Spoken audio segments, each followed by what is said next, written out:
comedy show for you. Give it up for Smarty Pants. All the way from Philadelphia, unbelievable. You just saw them. They might be back later on this evening. Let's bring up our first guest. He has performed on the Late Show with Logan Jenkins. He's been on in the Nebraska Cornhuskers Comedy Festival and finished third. He's one of the top New Jersey comics and comics in the tri-state area. He's the host and owner-operator of the Laughing Hell Hotel. Look that up. It's an awesome comedy place. Unbelievable. He has performed at Three Spears Deli. Any other places? Yeah, he is one of the funniest people I've ever met.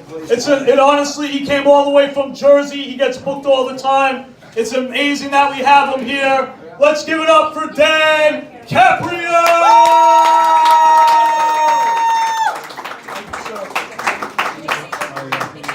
Thank you so much, Larry.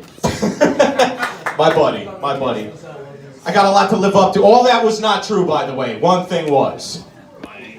Oh, great. All right. Good. What a wonderful audience. Hi, it's nice to be here, guys. I am all the way from New Jersey. Yes. I drove here a long way to perform in front of you fine people. Thank you for staying. I really wish this table over here was still with us, because I'm going to do crowd work. Are you guys okay with that? Good. Good. That's good. You still talk to your mom? Yeah? Anybody in here not talk to their mom? I don't want to make anybody upset. Yeah? Why, sir? She what? Oh, that's exactly the reason why I talk to her. Yeah, I gotta keep in touch, man. You know, since I don't live at home anymore. She asked me recently, she's like, Dan, how are you doing? You know, like, what's going on? Do you have a girlfriend, Dan? I'm like, Mom, you gotta see me out here. I'm nailing these hoes like a Roman crucifixion hammer. And she said, she got upset at that. She's like, Dan, are you at least using protection? I said, Mom, it's a Roman hammer. I'm starting off with all this new stuff. I don't care. This neighborhood reminds me of where I live close to an area called Bordentown, New Jersey, and they have an adult bookstore still standing. And is there any place like that around here, or did they shut them all down? Do you guys know? How would you know, Anthony? Yeah, how would he know? I passed by it. I passed by it earlier this evening, and it's packed. It's packed on a Saturday night. And I know why. They didn't shut down the glory hole parts. They didn't do that. Oh, you guys know what those are. All right, good. I'm going to be doing crowd work with the back in a minute. What? It's going to be a lot of whats. No, I'm skipping all that shit. That's do you guys like? Do you know what those are? Glory holes? Do you know what Go-Gurt is? It's yogurt you eat out of a tube. Yeah. I don't eat Go-Gurt in public. I don't do that anymore because it reminds me of something that happens after the glory hole. Only in secrecy do I eat my Go-Gurt, sir. He likes Go-Gurt. I like that. I like this audience already. This is good. I don't know how to gauge anything about this audience. Yeah. You're familiar with KFC, right, sir? Yeah. You know who they got as their new spokesperson? No, you know who they got? Robocop. Robocop is the new colonel. I didn't know this until yesterday. Yeah. Robocop is the new spokesperson for KFC. It doesn't make any sense at all. But I thought recently, like, what would Robocop do if he didn't work for OCP? And I thought if he joined up with Dyfus instead, it would just sound like, he'd be busting down somebody's door early in the morning. He's like, dead or alive, the neglected infant is coming with me. That's my one impression for you guys. All right. That's all the new stuff. Do you like that? You didn't like that. No. Do you even know who Robocop is? Am I like doing all outdated material now? Yeah. No more references from '80s movies. None. What? What? Yeah. Thank God. Going to the notes already. All right. Talking about. Guys, calm down. It's only gonna get worse from here. You guys fans of bumper stickers up front? Do you guys like those? They're corny, aren't they? It gets tiring after a while seeing it. I saw them all the way up here as I was driving. I can't stand bumper stickers. I saw one coming up here. That's all it said. One bumper sticker. It said Jesus Strong. That's it. I didn't even know what it's for. Jesus Strong. Unfortunately, it was on a 97 Honda Civic. Jesus Strong. That's not even Apostle Peter Strong. Yeah. Ironically, the Apostle Peter, guys, if you're unfamiliar with it, one of our most famous apostles, denied Jesus 3 times. Denied him. Ironically, approved that Honda Civic once. I had to throw some clean in. All right. Oh, the walking people already. That's good. That's good. They don't like the religious material. Yeah. No, thanks. My one applause break. All right, good. Love you. Thank you. Love you too. I had more with those goddamn bumper stickers. I really hate them. No, the worst one, guys, the worst one I've ever seen in my life is this one. Who rescued who? Who rescued who? I'm like, ew, man. I hope it was the human that rescued the animal, not the other way around. You don't want some giant Great Dane being interviewed out of nowhere. It's like, it was terrible. He was spiraling into a deep heroin depression. I remember nights when I held his head in my lap and he shook and cried uncontrollably. It was rough. I should always listen to my mom. She's like, do that clean stuff in the middle. Start with your filthiest. She's a nice lady. She really is. I should meet her. I don't like doing it. I don't like looking at this. But I can't, we're already talking again. Guys. It's like the in-between. I don't like billboards either. I can't stand. Ads in general are getting confusing and just way. You don't even know what it is anymore. Like I saw one recently. I was going down the Jersey Shore, and it was an ad for a service called Boat Angel. Have you guys ever heard of that? Boat Angel? You have. Do you know? Well, what is it then? You don't know. I didn't know either, and I looked into it. Apparently, you can donate your boat to this service, and what I assume is orphan children get money for it. No, wrong. I thought that they keep the boat. Turns out they scrap the boat and just give the kids the cash. Like that, no, you want the boat, you know who should be getting the boat in that case? Orphan pirate children. Orphan pirate kids, yeah, they'll appreciate that. They're like, yar, ever since I lost me father to the cruel high seas, Boat Angel came through. Now me love, me heart filled with joy. Now I can get back to doing what me loves. Yar. And they interview his mom. His mom's even more grizzled than her husband that she just lost. She's like, yar, through Boat Angel, we gonna get you back doing what you love best. Can't bring your dad back, but goddamn it, we're gonna get you back on those waves. Yeah.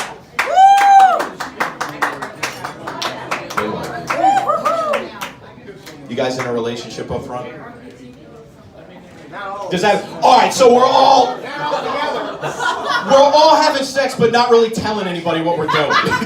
We're keeping it very vague, and I like that, sir. I'm on board with that. No, I tell people that you've heard friends with benefits, right? You've heard the term. People have gotten angry. No, you've never heard that.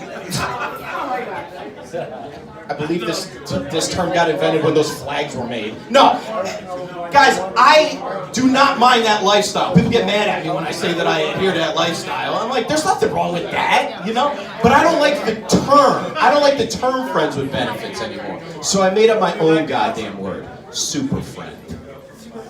Super friend. Much more than the average friend, right? A couple years ago, a super friend of mine, she was over my apartment.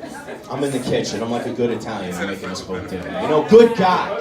Real good, All of a sudden, though, she comes out of the next room unannounced and grabs my crotch violently with a vice grip. And she said, give me that dick right now, Daniel. She called me Daniel, so I have nothing, there's nothing I could do, right?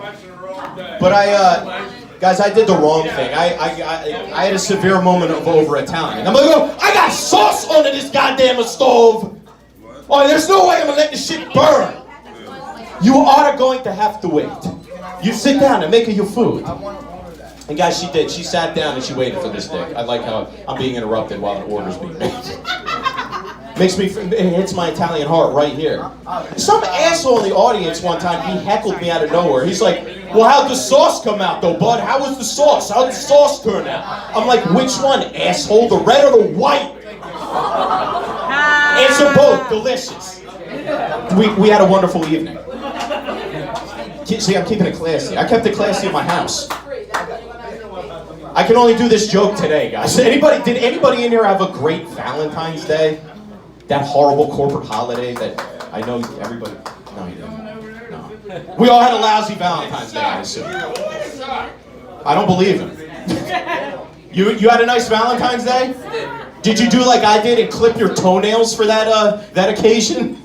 I really thought about that. I'm like, that's one of the most romantic things that men can do in this country now. And I swear to God, millions of men are not doing this. For a romantic holiday too. You don't want to cut your partner's calf muscle open by accident just because you have Wolverine feet. I can't believe, me included. I'm like, I'm not even in a relationship and I'm doing a romantic thing. Oh, this holiday I don't subscribe to. You cut your toenails too, sir. I really commend you for doing that. It's a good guy. Everybody else in here is a Philistine for not cutting their toenails on Valentine's Day. Oh, that made everybody angry. I'm sorry. Well, we are in an English pub, but has anybody in here ever pulled an Irish exit at a funeral? Have you guys ever done that? All the funerals you've been invited to, sir, you wanted to be there. Everyone, you never went to a funeral you didn't know the person at. You're like, I'm hungover, I don't want to be here, I don't know this person. You know, you can get your revenge on that. You know that sign-in book that they have in the very beginning where people, like make a note of who was there? Write any name you want in there, guys. Any name at all. That way when the person takes it home and looks over the day, they're like reading it and they're like, oh my God, it was so good to see Susan. She brought her whole family out to support us in our time of need. Haven't seen her in 14 years. But, wait, who is Anthony Ice Pick Stagnucci? How do we know him and why did he dot the I with a smaller ice pick? We're not on board with the funeral anymore. That's too bad. I got more. Yeah. You know that pillow in the casket, that funeral pillow? That's eternal comfort for your neck right there. You ever want to take that, ma'am? You ever want to take that pillow? That's a nice couch cushion. Nice story to go along with it too. You know, you can get it out of there. You go over like some grief-stricken great Italian aunt and start like shaking the casket uncontrollably. Then when the body inevitably hits the floor like that drowning pool song, people are trying to get it all together. You grab that pillow, Groucho marks your way out, and you're up a great funeral pillow and a wonderful story. That way when you have somebody that's sleeping over your place and they ask, they're like, Dan, do you have a pillow I can use? I say, right there, man. And they look at it, they're like, Dan, this pillow looks really comfortable, but who is Leon? And why is it covered in baby's breath? Would help if half this audience knew what baby's breath was. And if they were as evil as I am and wanted to steal pillows at somebody's funeral. You never took a gold-plated picture frame out of there or a pen? Come on. They rent those. Those aren't the families. Oh, I'm making people upset. All right, let's end strong. Let's stop talking about stealing strangers' things at funerals and then selling them on the black market. Let's stop doing that. Or that. Bless you. I've been heckled worse. The best heckle I ever got, guys, happened in Delaware. I was doing, you know what, I'll do this joke for you with the heckle. Thank you, sir. Yes. Guys, are you familiar with Scientology? Yeah? You're not Scientologists, are you, though? I don't want to get killed when I leave here. I need them to tip off. Yeah, well, I'm making the audience angry without the Scientology jokes. No, the first church of Scientology, guys, I found out was located, it was founded in Camden, New Jersey, of all places, in 1959. 1959! That's right. Guys, that means that Camden's been fucked up for way longer than we thought. This guy in the audience, he heckled me right after I said that. He's like, you know what they say about Camden, though, right, bud? I'm like, no, I don't, sir. Apparently, I thought I knew everything there was to know about Camden. What do they say about Camden? They got a lot of applesauce up in Camden, yo! I still don't know what that means to this day. Guys, you're lovely. My name is Daniel Caprio. I am proud New Jersey resident. Happy to perform in Delaware. Guys, give it up for my good buddy, Larry 2 Live J. He's doing a great job. Mazel tov. Give it up for Dan.